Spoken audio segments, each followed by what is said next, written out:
What did you set out to accomplish that you almost achieved this year? Don't let 2024 end as another year of what you almost made happen, of the decision you almost made, of the person you almost got close to, of the marathon you came really close to running, of the vacation with your friends that you almost went on, or of the business that you almost started. You still have time to make steps towards your goal this year. And that means that you're on time to make 2024 maybe not the year you achieved your goal, but the year you got started. So no matter what that project is, what that change is, what that new thing is for you, the delay ends here. So let's get to work. I've outlined my blueprint for getting started. In this episode, I'll give you the 5 steps to seeing it through from start to finish and how to build a habit that will get you there. When there's a calling on your heart, it was put there for a reason. Sometimes we think our goals have to be outsized and business focused to be worthwhile. And that leads us to disqualifying anything that's not strictly business focused. But let me tell you how the most random and arbitrary goal ever that I ever set for myself put me on a journey to becoming the confident and resilient entrepreneur I am today.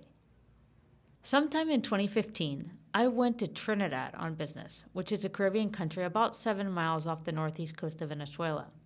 One of the things to know about Trinidad is that it has one of the world's richest cultures, with a blend of Indian and African and history of colonization by Spain and Britain and France, and there were several waves of migration from Portugal, so it's very diverse. And some of the most educated people I know are from Trinidad. But even more important is the culture and the art and expression. And when I was in Trinidad, I met a fashion designer. Her name is Charu Lochandas. You can look her up. And she had just released a collection. And she gave me a catalog. In that catalog, there was this dress. Now, I live on an island, and I work from home. And I've never been the type to get dressed up. Where would I even go dressed up? But I couldn't turn the page. I had to have that dress. Now, I didn't have the money to buy the dress. Business was not going well for me at that time. But I couldn't stop thinking about that dress. I looked at that catalog every single day until I realized that I didn't want the dress.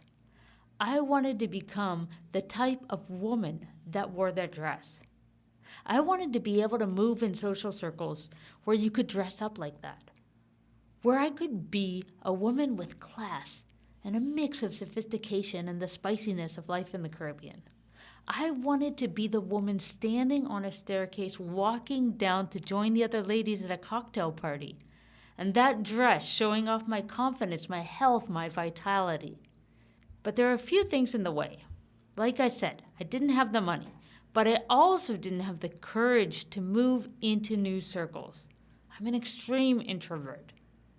But there was part of me that was screaming to come to life. There was a part of me that wanted to get dressed up and to go out. And I would pray, please help me become her. Her, in this case, being the woman who wore that dress.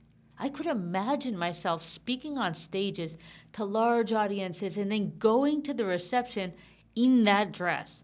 I could imagine myself taking photos with groups of classy, high-achieving women, networking at high-end hotels in that dress. But I felt so far from being her. At the end of 2015, I started following a high-end branding and marketing coach. And she was exactly the type of woman who would wear that dress. She was launching a program that had an event in Los Angeles. When I was looking at the photos from the previous year's program, all I could think about was me in that dress at the event. Now, I didn't have the money for the dress. I certainly didn't have the money for that program. But I could clearly see how the two tied together. I would have to earn confidence in myself. I would have to become great at marketing and sales. I would have to create for myself a powerful brand. I would have to change if I wanted to be the type of woman that wore that dress. And so I found the money to start the coaches program. That's where I started to learn about sales. That's where I started to learn about marketing and branding.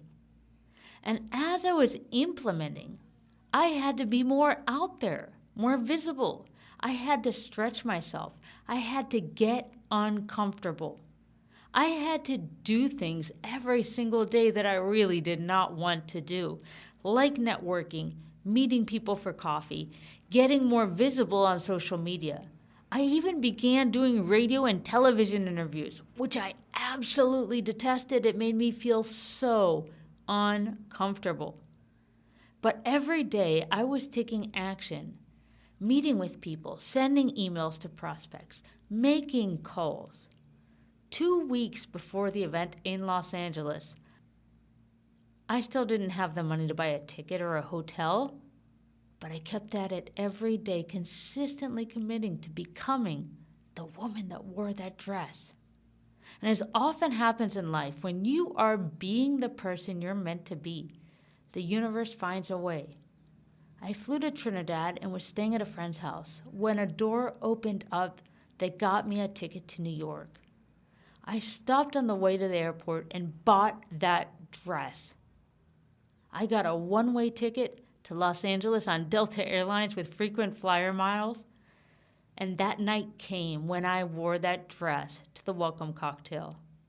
I got to wear that dress because I had become her. I had become the woman that wore that dress. But it didn't stop there that night, because while I was in Los Angeles, I got booked for my first ever paid speaking engagement, which would change my career forever. So, at the end of the year, when we like to think about big, ambitious goals, I want to offer you a new way to focus so you can become the person who achieves those goals. Start by defining your goal. It doesn't have to be a big one. My goal was a dress. What is the goal for you?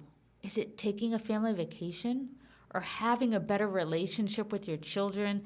Is it starting a business or creating a new business model? What is the one thing that you don't want 2024 to end without having started? What is that calling on your heart? Then really answer the question for yourself. Why is this goal important? Why does it matter to you? How are you going to feel this time next year if you're right in the same spot? Go deep on this until it really strikes home.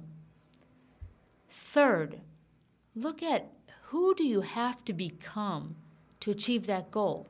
What changes do you have to make in your ways of being? What skills do you have to learn? What do you need to develop in yourself? Fourth, define the steps for achieving your goal. This almost always involves finding someone who knows how to achieve it. If you already knew how to achieve it, you would have done it by now. It may be a coach or a mentor. It may be someone teaching a course. It may be a colleague or a professional in any field. It may be an accountability partner that you need. Lay out the steps you need to take to achieve your goal. And then the final step is to commit to your standards. Commit to doing every day the things that the person you want to become does.